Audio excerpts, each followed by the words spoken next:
बिहार में अगले मुख्यमंत्री को लेकर फिर से चर्चा गर्मा गई है। बता दें कि केंद्रीय गृह मंत्री अमित शाह के बयान के बाद ये मुद्दा सुर्खियों में है।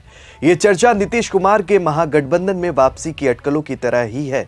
बार बार उठने वाले इस सवाल से बिहार की राजनीति में हलचल मच गई है और इसके बाद राजद के प्रवक्ता शक्ति सिंह यादव के बयान ने फिर से सियासत को गरमा दिया है।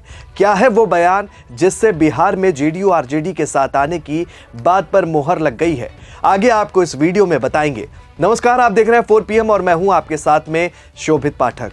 नीतीश कुमार जब भी अपनी राजनीतिक योजनाओं पर बोलते हैं तब महागठबंधन में वापसी की अटकलें तेज हो जाती है। ये चर्चा अब एक बार फिर से शुरू हो गई है और इस बार ये चर्चा अमित शाह के बयान के बाद शुरू हुई है। इससे बिहार में अगले मुख्यमंत्री के बारे में कई तरह की बातें होने लगी हैं। राजनेताओं के बयानों से यह मामला और ज्यादा दिलचस्प हो गया है। बिहार की राजनीति में उतार चढ़ाव आम बात है, लेकिन इस बार की चर्चा थोड़ी सी अलग है। दरअसल बिहार की राजनीति पर इन दिनों महाराष्ट्र राजनीति का छाया तैर रही है। जिस तरह से मुख्यमंत्री का चेहरा बनाने के बाद एकनाथ शिंदे को दरकिनार करते हुए देवेंद्र फडणवीस को कमान सौंपी गई, क्या बिहार में चुनावी चेहरा बने नीतीश कुमार के साथ भी वही होगा जो एकनाथ शिंदे के साथ हुआ? ये प्रश्न तब राजनीतिक गलियारों में परवान पाने लगा जब अमित शाह से पत्रकारों ने सवाल किया कि क्या बिहार में अगला मुख्यमंत्री नीतीश कुमार होंगे। उनका कोई सीधा हाँ या ना में जवाब नहीं आया। अपने घुमावदार भाषा का प्रयोग करते हुए बहुत सलीके से उन्होंने अपना पल्ला झाड़ते हुए कहा कि ये तो पार्लियामेंट्री बोर्ड डिसाइड करेगी। इसके साथ ये भी कहा कि भाजपा का अनुशासित सिपाही हूं, अपनी स्ट्रेटेजी को कैसे बाहर प्रकट करूंगा। बस क्या था कि बिहार की राजनीति में नीतीश कुमार के मुख्यमंत्री बनने पर ही ग्रहण लगने की चर्चा शुरू हो गई। गृह मंत्री अमित शाह के बयान के बाद एनडीए की राजनीति पर संशय का साम्राज्य छा गया। भाजपा के प्रदेश अध्यक्ष दिलीप जायसवाल जानते हैं कि बिहार की सत्ता की चाबी नीतीश कुमार के हाथ में है। नीतीश कुमार अगर राजद का दामन थाम ले तो बिहार महागठबंधन की सरकार बनने के आसार और मजबूत होंगे। इसलिए आनन फानन में दिलीप जायसवाल डैमेज कंट्रोल में लग गए।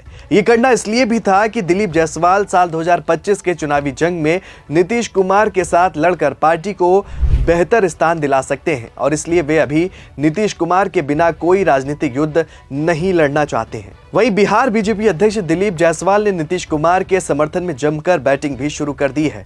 उन्होंने कहा कि बिहार बीजेपी के अध्यक्ष के नाते इतना तो कह सकता हूं कि हमें 2025 में नीतीश कुमार को नेता मानकर एनडीए की जीत के लिए काम करने के निर्देश दिए गए हैं। अमित शाह के बयान को सही दिशा में देखा जाना चाहिए। उन्होंने कहा कि नेतृत्व पर फैसला ऐसी चीज है जिसे लेने के लिए मैं प्रदेश अध्यक्ष होने के बावजूद सक्षम नहीं हूं।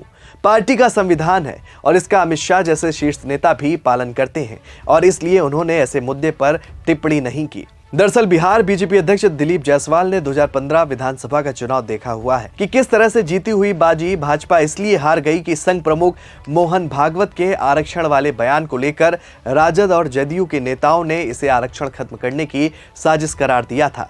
लाख कोशिश के बावजूद बिहार की जनता ने महागठबंधन पर भरोसा जताया।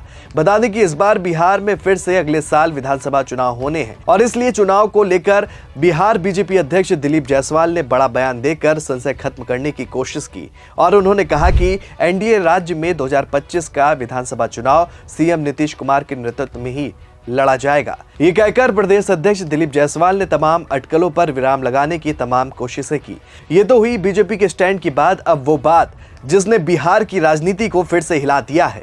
तो आपको बता दें कि बिहार के सूरजकुंड में मंथन और नीतीश कुमार की एकला चलो वाली प्रगति यात्रा को लेकर तमाम सवाल किए जा रहे हैं और इसके जवाब भी तलाशे जा रहे हैं। सवाल यह है कि क्या नीतीश कुमार एक बार फिर राजद के करीब आ सकते हैं? इन्हीं सवालों के बीच राजद नेता और कार्यकर्ता पटना में जुटे और मंथन किया गया। सियासी हलकों में चर्चा गर्म है कि क्या एनडीए से नीतीश कुमार का मोह भंग होता जा रहा है? क्या नीतीश कुमार का समाजवाद फिर जाग उठेगा और फिर अपने लालू यादव को वो पुराना मित्र बताने लगेंगे? सवाल कई हैं, लेकिन इससे पहले हम राजद के प्रवक्ता शक्ति सिंह यादव की कही बात समझ लेते हैं कि उन्होंने आखिर क्या बोला जिस पर इतनी चर्चा हो रही है। दरअसल राजद की एक अहम बैठक पटना में हुई। पार्टी के सभी विधायक, विधान पार्षद और जिला अध्यक्ष राजद के प्रदेश कार्यालय में एकत्र हुए।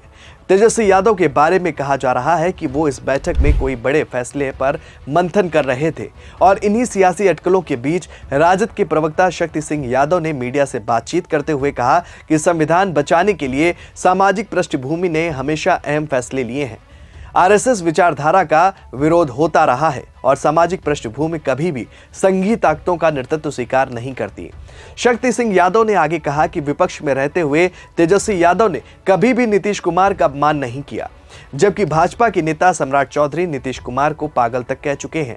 हालांकि नीतीश कुमार की सियासी पलटी पर शक्ति सिंह यादव ने यह भी कहा कि राजनीतिक बदलाव या पाला बदल की बात जो हो रही है, इस पर पार्टी का नेतृत्व फैसला करेगा। कार्यकर्ता के तौर पर वो केवल पार्टी की दिशा निर्देशों का पालन करते हैं। शक्ति सिंह यादव ने यह भी कहा कि वर्तमान राजनीतिक स्थिति में संविधान और समाजवाद को बचाने के लिए कोई भी बड़ा फैसला लिया जा सकता है। उन्होंने कहा कि जब भी संविधान पर खतरा मंडराता है तो सामाजिक पृष्ठभूमि ने साहसिक निर्णय लिए हैं। शक्ति सिंह यादव के इस बयान के बाद अब सियासी गलियारों में चर्चा तेज है कि तेजस्वी यादव इस बैठक से क्या संदेश है और उनकी किस बात को लेकर चर्चा है और किसी बड़े फैसले की बात कही जा रही है। क्या नीतीश कुमार फिर से समाजवाद की राजनीति की ओर लौटने वाले हैं? सवाल यह है कि क्या बिहार में नीतीश कुमार के बार बार एनडीए में रहने की बात कहने के बाद क्या फिर वो पलटी मारने जा रही हैं? इन सब के बीच बिहार में राजद के एक्शन पर सियासी नजरें टिकी हुई हैं। हालांकि राजनीति के जानकारों की माने तो नीतीश कुमार फिलहाल ऐसा कोई फैसला नहीं करने जा रहे हैं, कम से कम आगामी विधानसभा चुनाव तक तो बिल्कुल भी नहीं। लेकिन सियासत के जानकार ये भी कहते हैं कि चर्चाओं का बाजार गर्म है और राजनीति में कब क्या हो जाए ये तो कोई भी नहीं जानता। फिर भी नीतीश को लेकर एक कहावत है कि सीएम की कुर्सी उन्हें पसंद है और उसके लिए वो कोई भी निर्णय ले सकते हैं। और ऐसा हमने बिहार की सियासत में कई बार देखा है कि कैसे दुश्मन भी समय आने पर अच्छे दोस्त बन जाते हैं।